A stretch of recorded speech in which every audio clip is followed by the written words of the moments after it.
Como lo dijimos en Chicoral, en la suscripción del Pacto por la Tierra y la Vida, lo que hemos avanzado hasta ahora ha sido gracias al empuje del movimiento campesino, a la decisión de los pueblos indígenas, a la decisión de las comunidades negras y a la decisión colectiva del gobierno nacional de poder implementar las normas que nos permitan democratizar el campo. Con el Ministerio de Salud, viceministro, hemos avanzado en poder tener una atención rural pertinente y oportuna, una atención rural preventiva que nos ha permitido acercarnos a las comunidades. Seguramente muchos retos más aún tenemos, pero creo que hemos dado el giro en términos de la atención. Con el Ministerio de las Tecnologías hemos logrado pensar cómo debería ser la conectividad, cómo deberíamos llegar fundamentalmente a nuestros colegios rurales con la integración al Internet. Hemos construido con el Ministerio del Interior y con el Ministerio de la Igualdad la Comisión Mixta del Campesinado, que fue una solicitud del campesinado que se expresó en el Plan Nacional de Desarrollo, que nos tomó más de un año estructurarla y que por fin se pudo poner a sesionar el año pasado y que hoy integra el conjunto de expresiones nacionales y territoriales del campesinado.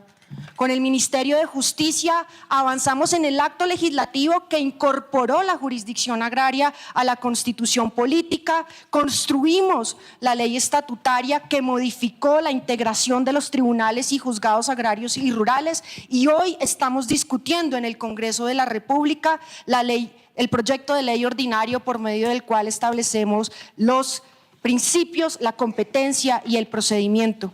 Con el Ministerio de Comercio hemos avanzado en situaciones complejas para los productores y para el campesinado. El contrabando, la necesidad de revisar salvaguardas ante los tratados de libre comercio. Hemos podido discutir con los productores lógicas de comercialización justa que nos pongan de cara a un desarrollo rural justo, pero también eficiente. Con el Ministerio de Ambiente logramos trazar una ruta común estratégica frente al arco amazónico, la estabilización de los territorios campesinos, el reconocimiento de las vidas campesinas al interior de la Ley Segunda, el reconocimiento de las territorialidades acuáticas y la posibilidad de que se entendiera al campesinado, como hoy lo dice el artículo 64 de la Constitución Política, como un sujeto de conservación y de protección ambiental. Con el Ministerio de las Culturas y los Saberes reconstruimos la memoria de la justicia agraria y de la reforma agraria y nos permitimos incorporar las vidas campesinas al ideario de la nación. Con el Ministerio de Minas y Energía pusimos al centro de la discusión sobre la transición energética la producción agropecuaria, pero construimos también una apuesta para hacer sustitución y reconversión de actividades en los territorios de la minería, reconociendo la minería, reconociendo la agricultura, reconociendo la posibilidad de que las actividades tradicionales convivan de manera conjunta. Con el Ministerio de Vivienda empezamos a desarrollar la política de vivienda rural de cara a la realidad del país, a las necesidades y a la pertinencia de nuestras comunidades rurales. Con el Ministerio de Ciencias hemos hecho una apuesta en la lucha contra el hambre con una de las misiones que allí se desarrollan. Con el Ministerio de la Igualdad logramos entonces poner al campesinado, poner a los pueblos indígenas y poner a las comunidades negras nuevamente al centro de la agenda pública. Ese trabajo articulado e intersectorial es lo que hoy nos permite decir, no como sector agricultura, como gobierno nacional, como entidades que están aquí muy importantes, como el ICA, que hace todo el proceso sanitario, como la Unidad de Organizaciones Solidarias, como las entidades del Grupo Bicentenario que nos han acompañado en la política de democratización del crédito de fomento agropecuario, como las entidades diversas que en los territorios, como el SENA, nos permiten encontrarnos y nos permiten resignificar la labor del gobierno. Es ese trabajo articulado el que hoy nos permite decir que convertimos al sector agropecuario en Colombia en el motor de la economía. Lo que no es simplemente un indicador, sino es la constatación cierta de que el giro que presentó este gobierno en la transición energética, que presentó este gobierno en el desarrollo de la economía es viable y hay que seguir impulsándolo. Aumentamos en áreas sembradas, aumentamos en rendimientos, aumentamos en la diversificación de los cultivos, logramos sacar la Política Nacional de Agroecología y reconocimos que los sistemas agroalimentarios, campesinos, étnicos, familiares y comunitarios no solo logran abastecer al país, sino que permiten que nuestros sistemas agroalimentarios sean justos, sean resilientes y sean sostenibles. Durante estos 3 años ya casi de gobierno, hemos logrado demostrar con esta apuesta conjunta que la reforma agraria, que el desarrollo rural son una vía no solo cierta, sino necesaria para este país. Nos quedan entonces 17 meses y la labor de esta comisión es llevar al alto gobierno y a los delegados de las comisiones, a los delegados de los campesinos, de los indígenas, de las comunidades negras que sesionarán después de esta reunión,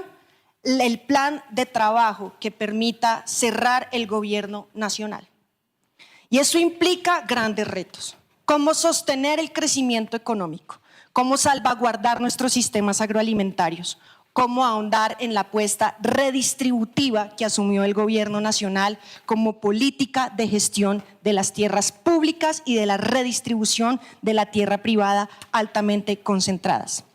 Hoy podemos decir que tenemos cerca de 500.000 hectáreas gestionadas en el Fondo Nacional de Tierras, vía proceso de adquisición directa, vía procesos agrarios.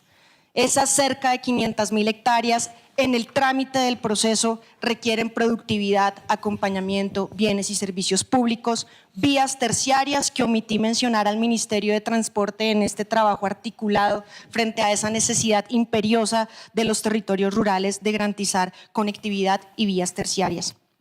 Hemos constituido zonas de reserva campesina, tenemos ya acuerdo con los TECAM y en estos 17 meses nuestro reto es poder no solo cumplir las metas, sino consolidar de tal manera el trabajo de la reforma agraria de este gobierno nacional que ese trabajo sea irreversible y que lo que logremos avanzar nos permita trazar una política de Estado.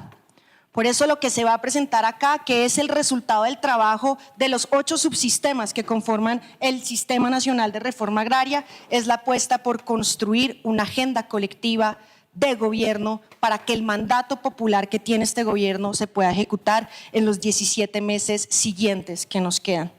Es el momento y esa es la intención de esta sesión variada de la Comisión Intersectorial de hacer el balance.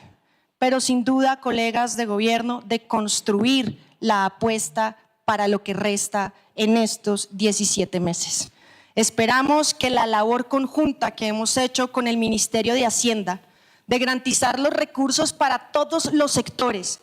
lo que hemos hecho con el Departamento Nacional de Planeación, de poder ubicar dónde se invierte desde cada sector en la reforma agraria y el desarrollo rural, nos permitan construir este balance. Con esto cierro. Seguramente todo lo que hemos hecho no es suficiente,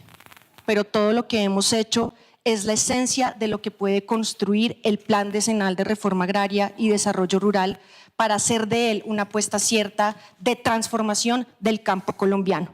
Por eso el Ministerio de Agricultura y la Cancillería le han propuesto al Comité de Seguridad Alimentaria de las Naciones Unidas hacer en Colombia la segunda Conferencia Internacional de Reforma Agraria y Desarrollo Rural. 24 de febrero del 2026, en la ciudad de Cartagena, recibiremos todos, como gobierno, a 100 naciones del mundo para discutir acá la importancia de la tierra, de la redistribución, de la recuperación, de la restitución y de la restauración para poder construir sistemas agroalimentarios justos, resilientes y sostenibles que nos permitan avanzar en la lucha contra el hambre, frente a la crisis climática y como creo que todos aquí lo compartimos, en la construcción de la paz en Colombia y, ¿por qué no?, la paz en el mundo, que depende de que nuestras comunidades tengan bienestar. Muchísimas gracias por acompañarnos, por estar acá y por asumir este compromiso de gobierno.